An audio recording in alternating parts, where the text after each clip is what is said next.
Assalamualaikum warahmatullahi wabarakatuh. Perkenalkan, saya Wisna. Saya adalah Kepala Taman Kanak-kanak Anugerah Aisyah Tanjung Agung, Kecamatan Sungai Serut, Kota Bengkulu. Teman-teman guru Taman Kanak-kanak dimanapun berada, alhamdulillah, puji syukur kepada Allah Subhanahu wa Ta'ala, pada saat sekarang kita masih sama-sama diberi kesehatan dan kesempatan untuk sama-sama berbagi tentang materi pada Taman Kanak-kanak. Ibu-ibu dan bapak sekalian, saat sekarang dunia sedang dikejutkan oleh sebuah makhluk hidup yang dikenal dengan virus corona, yang mana sangat meresahkan umat manusia. Oleh sebab itu, mari kita berdoa semoga Allah Subhanahu wa Ta'ala melindungi kita semua dan memusnahkan makhluk hidup itu di bumi yang kita cintai ini. Dan saya berharap kepada teman-teman semuanya, janganlah suka memberikan informasi-informasi yang kebenarannya belum jelas, yang membuat terkadang kita trauma dengan hal-hal tersebut. Ayo, kita kurangi itu.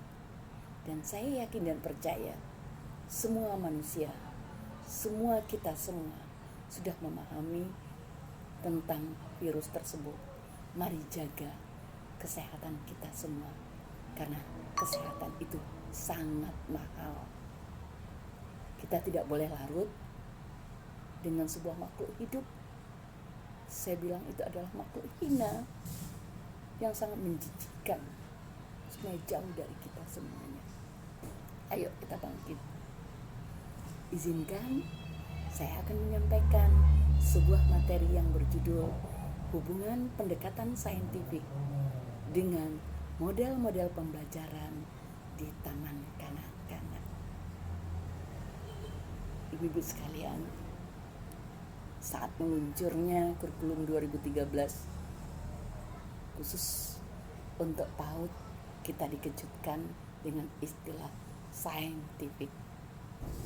Dulu guru Taman Kanak-kanak apabila bicara tentang sains, pasti ilmu pengetahuan alam itu yang kita kenal selama ini. Ayo kita ingat kembali. Saya pada hari ini mengingatkan, menghubungkan antara pendekatan saintifik dengan model-model pembelajaran yang sangat kita kenal. Ibu-ibu sekalian, ingat apa itu saintifik? Apa saja komponen dari saintifik? Ada 5 yang dikenal dengan 5M. M pertama, yaitu mengamati. Saya ingat dimanapun saya bicara di hadapan guru Taman Kanak-kanak, saat saya bertanya, ibu-ibu sekalian, saat ibu melakukan mengamati, seperti apa kita mengamati? Jawabannya hanya satu, yaitu mata. Mengamati dengan mata. Memang iya, guru Taman Kanak-kanak selama ini memberikan pembelajaran dengan anak-anak hanya melalui pengamatan mata. Anak disuruh mengamati apa yang mereka akan pembelajaran. Enak dapat mengamati, tapi kadang-kadang hanya mendengar cerita oleh seorang guru. Jadi artinya mengamati itu seperti apa? Tetap juga mempergunakan 5 panca indera. Ayo kita bahas satu-satu. 1, melalui mata. Seandainya kita ambil saja topiknya adalah jeruk, kebetulan di tempat saya banyak jeruk loh. Ada jeruk purut, ada jeruk bali, ada jeruk sangkis, ada jeruk manis. Ada 4 jeruk di tempat saya. Saya mencoba mengangkat topiknya adalah topik jeruk saja. Anak mengamati jeruk. Biarkan anak mengamati jeruk. Guru hanya memberikan dukungan. Guru hanya memberikan motivasi supaya anak mampu mengamati buah itu melalui matanya. Yang kedua adalah melalui hidung. Seperti apa? Apakah hidung bisa dipergunakan? Yang dikenal dengan menghidup. Mengapa menghidup? Mengapa tidak langsung mencium saja? Kok harus menghidup? Karena kalau menghidup boleh jarak jauh dan boleh jarak dekat. Sementara mencium itu langsung kepada benda yang bersangkutan, berarti jarak dekat. Apakah dengan jeruk bisa kita mempergunakan indera yang kedua kita ini? Tentu bisa. Selanjutnya indera ketiga yaitu lidah. Lidah yang dikenal dengan mencicipi. Berikan dukungan dan motivasi kepada anak supaya anak saat mengamati itu, bagaimana strategi, beri dukungan, beri dorongan kepada anak supaya dia mempergunakan indera yang ketiganya ini. Dengan topik kembali saya bilang, contohnya adalah topiknya jeruk. Apa bisakah dipergunakan? Tentu bisa. Dengan mencicipi, anak bisa merasakan apakah jeruk itu manis, pahit, asam, dan segala macamnya.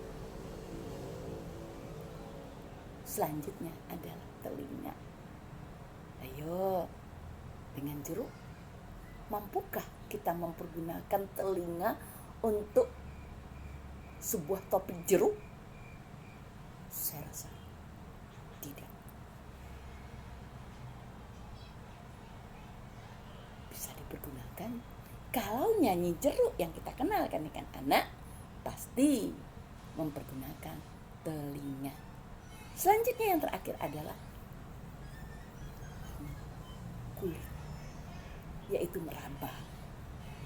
Apakah dengan kulit bisa kita pergunakan mengamati dengan perabaan jeruk? Pasti ada jeruk basah, ada jeruk halus dan segala macamnya. Baru 1 M untuk saintifik. M kedua yaitu menanya. Dalam hal ini, seorang guru taman kanak-kanak harus mampu mendorong anak bertanya terhadap hal-hal yang sudah diamatinya. Hal-hal yang sudah diamatinya, berikan dukungan. Lontarkan pertanyaan-pertanyaan supaya ditanggapi oleh peserta didik. Dan sebaliknya, dengarkan peserta didik kita saat dia bertanya. Berikan dukungan supaya anak-anak bertanya.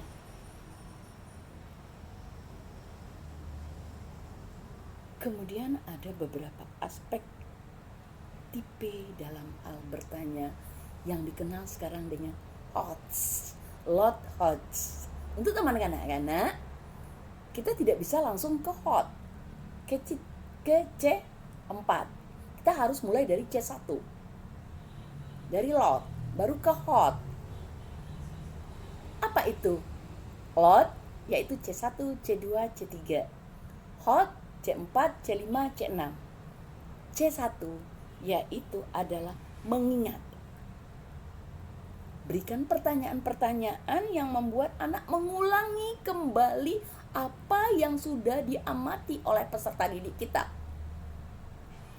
Contohnya, apa yang kamu ketahui tentang buah jeruk? Yang kedua, tipe yang kedua, C yang kedua adalah memahami. Menjelaskan, menguraikan, memperkirakan. Contoh pertanyaan seperti apa memperkirakan apa yang terjadi apabila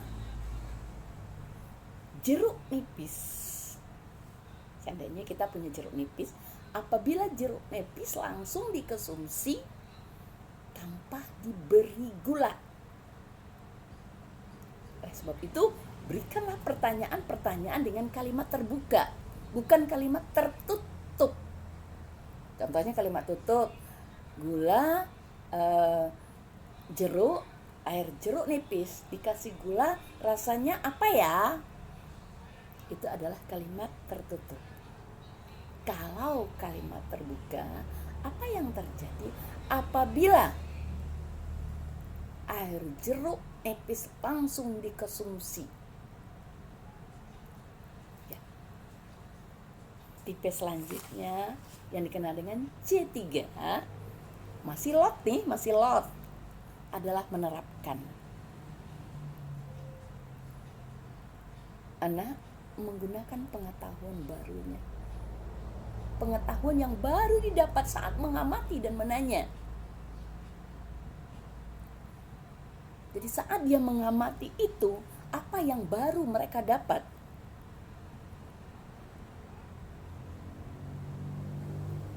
Apakah kita perlu,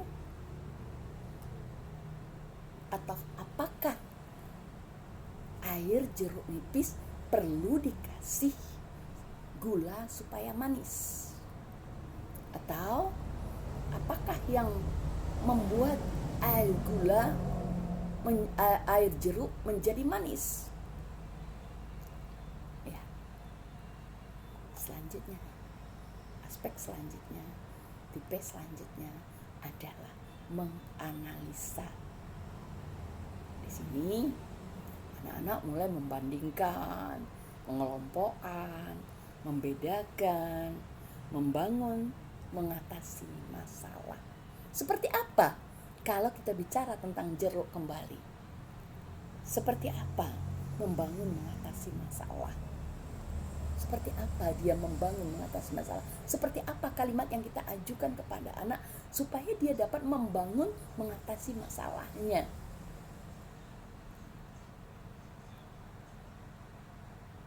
Seperti apa? Ayo.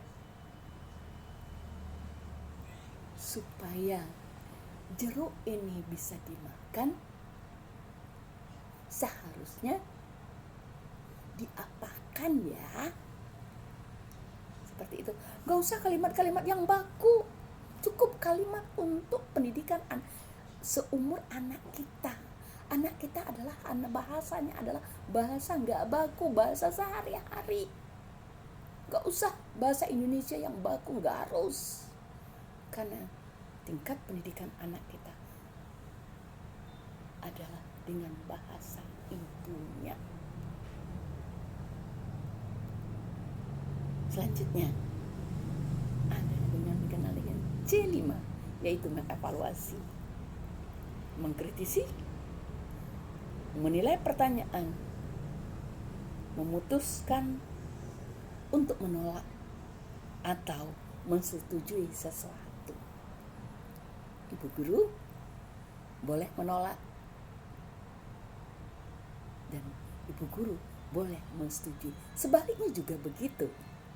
Anak-anak boleh menolak pernyataan guru, anak-anak boleh menyetujui pernyataan guru.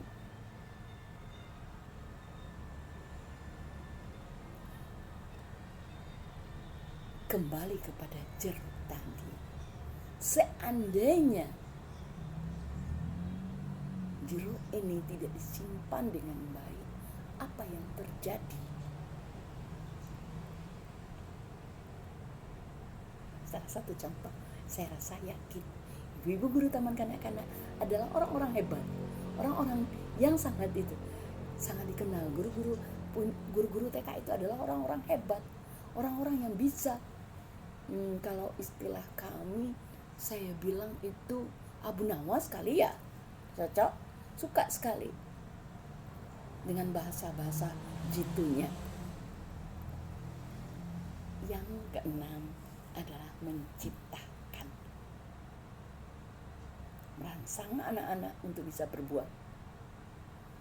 Berikan pertanyaan-pertanyaan yang merangsang anak supaya anak bisa berbuat. Apa yang kamu lakukan? Apakah kamu bisa membuat jeruk dari pledok? Apakah kamu bisa mengeluarkan air jeruk dengan cara bermacam-macam? Ya, begitulah dalam tahap menanya.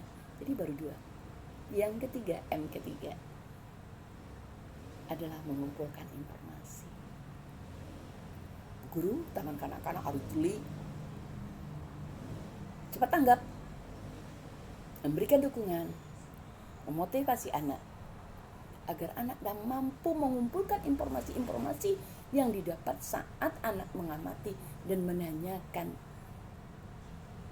tersebut. Kumpulkan informasi-informasi apa saja yang mereka dapat saat dia mengamat dan menanyakannya. Setelah terkumpulkan informasi, baru anak melakukan kegiatan yang dikenal dengan cara menalar. M keempat adalah menalar. Mengeksplorasi kegiatan melalui penalaran.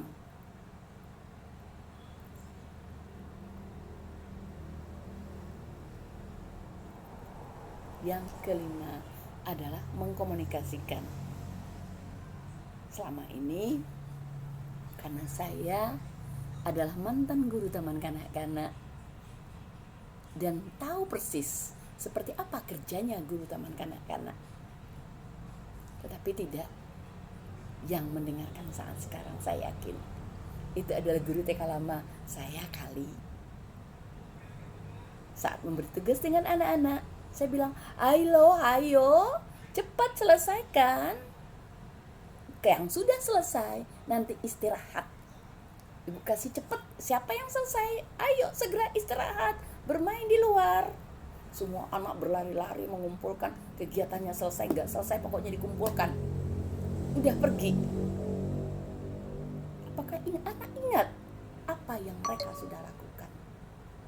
Oleh sebab itu mari kita sekarang ini mengubah image kita, melakukan saintifik yang sebenarnya. Jangan tunggu istirahat makan dulu baru mengkomunikasikan, tapi komunikasikan dulu baru anak istirahat. Diskusi dulu, kumpulkan, komunikasikan apa yang sudah mereka lakukan.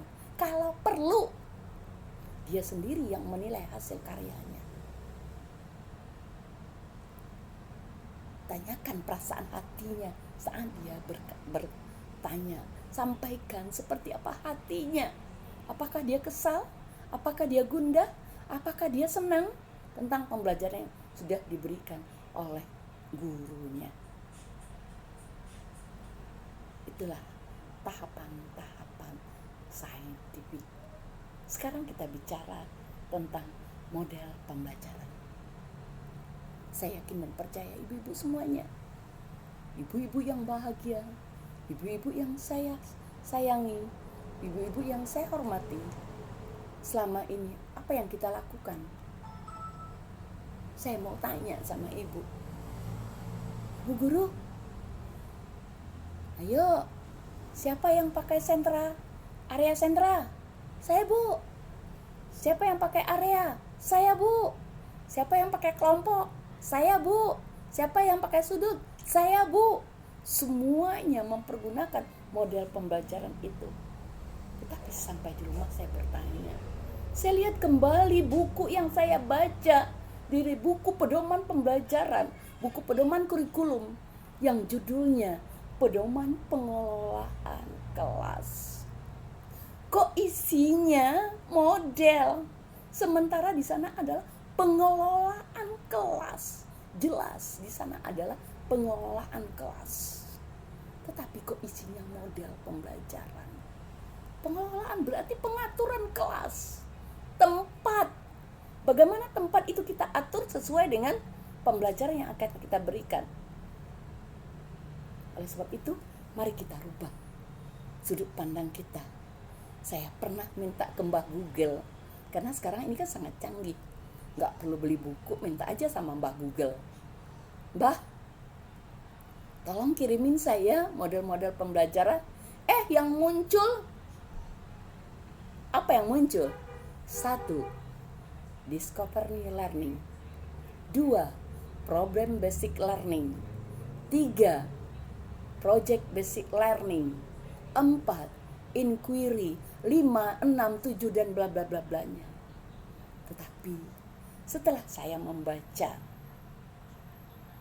dan menelaah dari model-model yang muncul itu, dan juga kebetulan saya secara pribadi saya dipercaya menjadi guru inti untuk Kota Bengkulu dan juga mengikuti TOT Guru Penggerak Merdeka Belajar. Tidak satu pun dari 2 kegiatan ini yang berbicara tentang area sentra, kelompok, berduduk dan bla bla blanya, nggak pernah ada bicara itu. Semuanya bicara, kalau bicara tentang model yang tadi, discovery learning, project basic learning, inquiry dan bla bla blanya.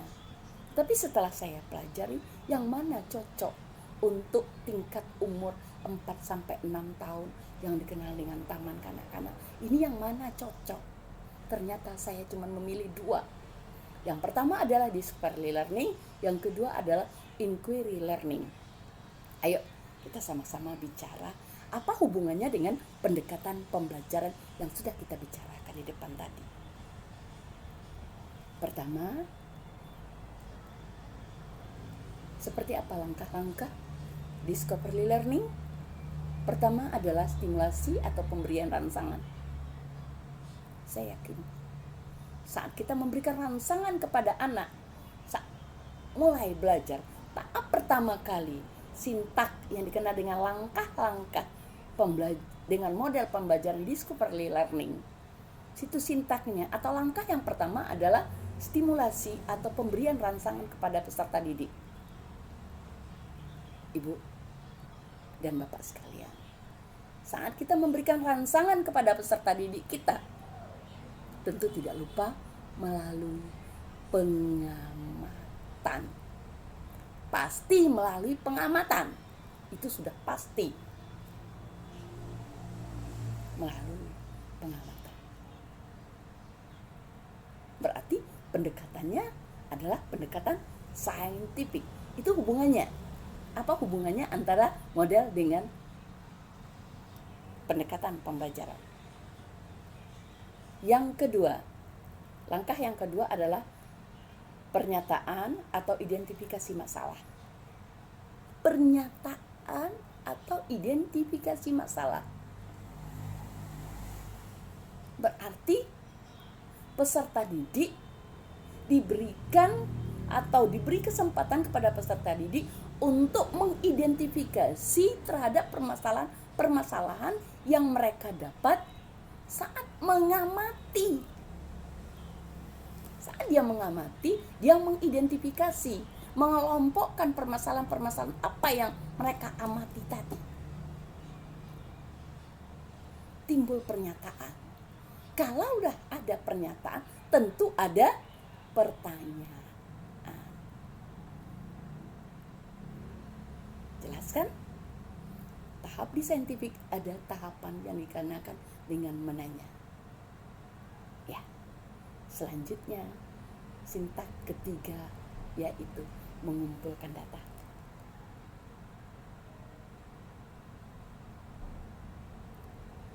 Model tahapannya adalah mengumpulkan data. Melalui apa? Tentu mengumpulkan informasi. Mengumpulkan informasi ada di mana? Ada di saintifik. Mengumpulkan informasi seperti apa? Informasi yang didapat saat kembali tadi. Saat stimulasi dan mengidentifikasi. Dikumpulkan data. Apa saja yang didapat? Apa saja data yang didapat? Tentu tidak terlepas. Maaf. Ingat, tugas seorang guru adalah merencanakan, melaksanakan, mengevaluasi, serta membimbing peserta didik. Itu tugas utama guru. Gak bisa tidak. Kita harus punya program. Kita tentu punya program. Bukan berarti yang dikatakan bebas, guru bebas belajar atau guru merdeka, anak merdeka belajar, bukan berarti lepas, bebas, tidak. Tetapi ada, tentu ada komponen-komponen seperti apa bebasnya. Tentu kita sudah punya program di sini. Data-data seperti apa?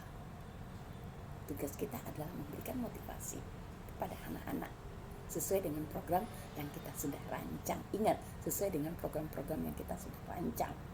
Tapi bebaskan anak berkarya sesuai dengan minatnya. Karena saya ingat, prinsip pembelajaran di taman kanak-kanak adalah berpusat kepada anak, bukan berpusat kepada ibu guru. Ibu guru hanya merancang. Oke? Ya.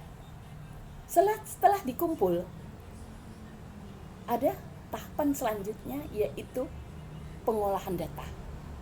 Data dikumpul, kemudian data itu diolah. Melalui apa?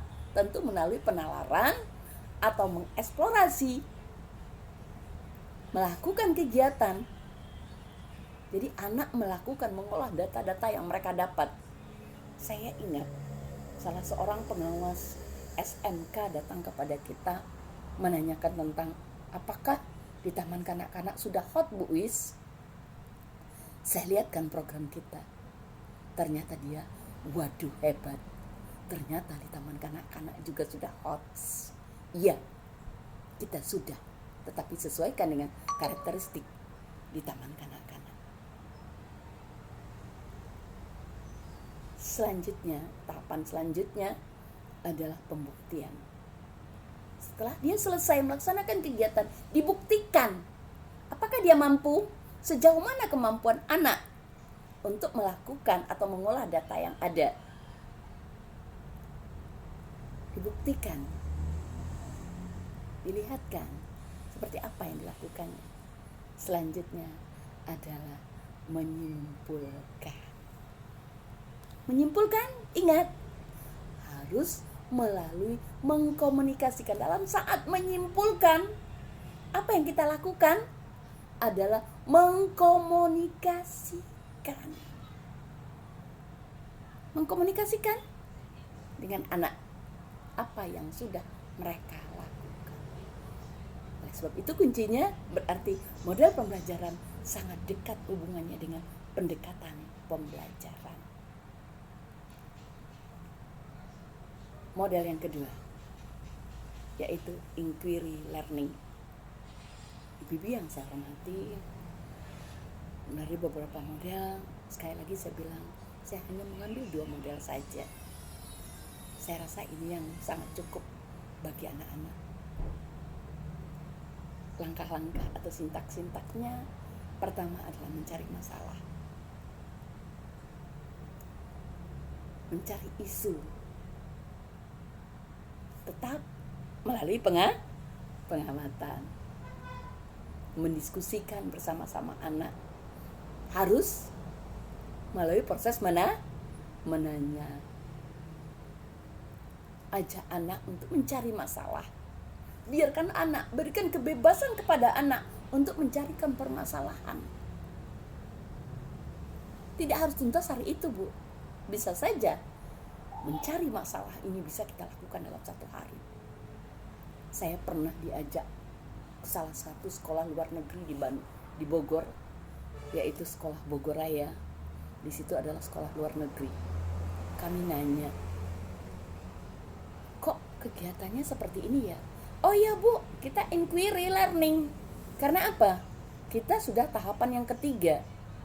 Waktu kami datang dia adalah tahapan ketiga. Tahapan satunya mana? Sudah kami lakukan 1 minggu yang lewat. 1 minggu kita hanya mencari masalah. Jadi yang menentukan tema dan subtema, menentukan sub-subtema, kalau temanya mungkin guru, sub-subtemanya siapa yang menentukan? Adalah anak. Karena apa? Dia diberikan kesempatan untuk menentukan mencari isu-isu masalah, kemudian diskusi dengan anak memecahkan masalah tersebut. Kemudian ajak anak untuk merasakan permasalahan itu. Baru buat pertanyaan-pertanyaan yang membangun mindmap, cara berpikir anak. Mindmap anak, cara berpikir anak secara luas. Ajak anak. Apa itu mindmap, Buis? Pasti pemetaan pikiran. Contoh, kita kembali ke jeruk. Jeruk ini ada jeruk. Kemudian apa saja yang ada di jeruk? Tentu ada batang, ada buah, ada akar, dan lain-lainnya. Kemudian kita bicara satu aja, misalnya buah. Buah ada apa? Ada kulit, ada isi, ada bulirnya, ada bijinya.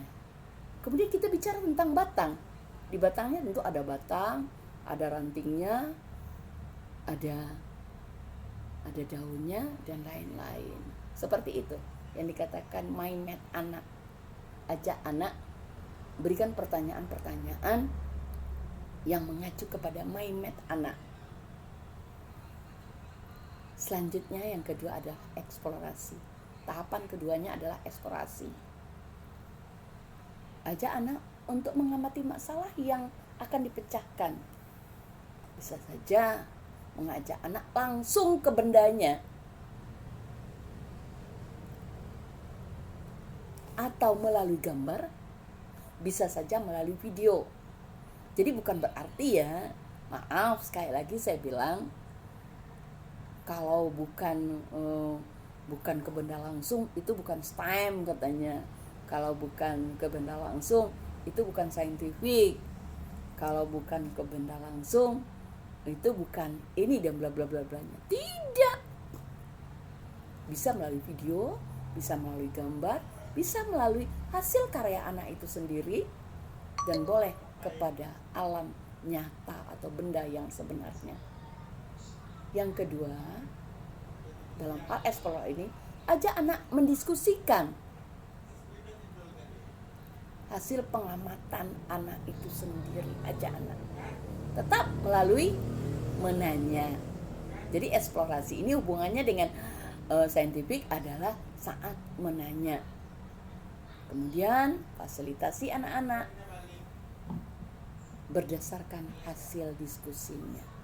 Jadi saat mengeksplorasi difasilitasi. Oleh sebab itu, guru taman kanak-kanak harus mampu menata ruangan, memajang ruangan yang sekarang dikenal dengan invitasi. Jadi ada istilah baru sekarang, Bu, yang dikenal dengan istilah invitasi. Adalah penataan atau pajangan bahan ajar agar bisa dipergunakan. Tetapi ingat, berikanlah kalimat-kalimat invitasi. Kalimat yang memberikan dorongan supaya anak mempergunakan bahan ajar tersebut. Ibu-ibu yang berbahagia, selanjutnya adalah mencipta. Pada tahap ini, saat anak mencipta, melalui apa mencipta? Tentu melalui penalaran. Hubungannya dengan saintifik kembali. Mencipta melalui penalaran. Oleh sebab itu sekali lagi, untuk menciptakan, siapkan bahan ajar. Guru taman kanak-kanak menyiapkan bahan ajar. Bukan seperti ini selama ini. Anak-anak, hari ini kita mau warnai. Silakan, ambil LK-nya, ambil pensil warnanya, ambil krayonnya. Berarti ibu guru tidak siap. Apa yang dikatakan siap? Siapkan di tempatnya bahan ajar yang akan dipergunakan dengan mempergunakan kalimat invitasi. Tahapan selanjutnya, tahapan ini anak belajar tentang penggunaan teknologi, memahami teknologi, menggunakan kreativitas atau imajinasinya dalam pemecahan masalah. Biarkan anak menciptakan sesuatu dengan imajinasinya sendiri, bukan buatan guru. Buatan guru kembali. Mengapa kok selalu guru yang selalu menolong? Mengapa kok harus guru? Karena apa? Karena saat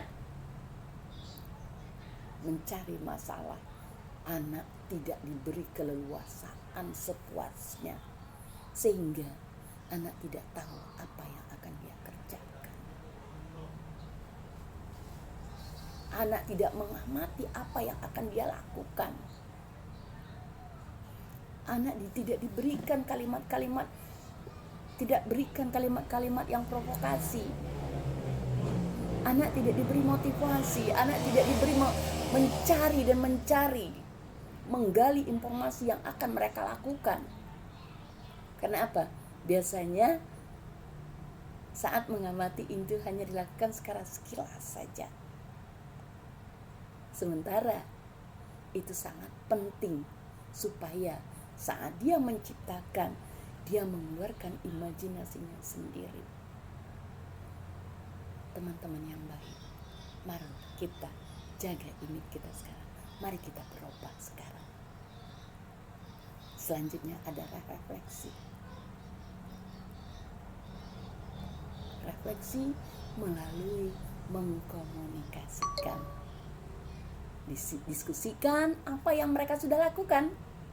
Minta kepada mereka menceritakan kembali apa yang mereka sudah lakukan. Dan ingat, kuatkan kepada mereka bahwa semua yang ada di alam ini adalah ciptaan Allah Subhanahu wa Ta'ala. Ini yang sangat penting. Kita sangat penting ini sangat sekali penting. Sangat, saya bilang ini adalah sangat penting, sangat luar biasa. Mari kita rubah semuanya. Mari kita mencoba. Apa yang kita lakukan, kita coba merubah image ini agar kita berubah. Cara mengajar kita, karena taman kanak-kanak bukanlah pendidikan yang lebih tinggi. Taman kanak-kanak merupakan, namanya aja taman kanak-kanak. Tapi saya juga kadang-kadang sangat bingung mau lihat sebuah sekolah namanya aja taman kanak-kanak, tetapi di situ apa yang terjadi? Mana tamannya? Karena yang saya lihat saat saya bicara tentang taman, pasti yang saya lihat adalah tamannya dulu. Taman yang gersang, sekolahnya tidak karuan, anaknya cuma hanya apa? Belajar membaca menulis. Itu sangat diminati oleh wali murid. Karena biasanya, terus terang sekarang ini, wali murid mencari sekolah yang ada membacanya. Tetapi apa yang terjadi? Saya ingat 2 tahun yang lewat saat salah satu kelompok melaksanakan kegiatan wisuda. Kemudian seorang wartawan bertanya kepada anak, "Hai, udah tamat sekolah ya?" Jawabnya iya. "Nanti setelah tamat kemana ya?" "Ke Pantai Panjang." "Kok ke Pantai Panjang? Ke sekolahnya sekolah mana?" "Sekolah yang gak ada angka-angkanya, sekolah yang gak menulis-menulisnya." Oleh sebab itu, apa artinya kita? Bahwa kita salah. Kita salah mendidik anak bangsa. Oleh sebab itu, apabila saat ini, bila kita mengajar seperti apa yang kita lakukan sebelumnya, sejatinya kita telah merenggut masa depan generasi muda kita. Sekali lagi saya sampaikan, saat ini, bila kita mengajar seperti apa yang kita lakukan sebelumnya, sejatinya kita telah merenggut masa depan generasi muda. Terima kasih. Assalamualaikum warahmatullahi wabarakatuh.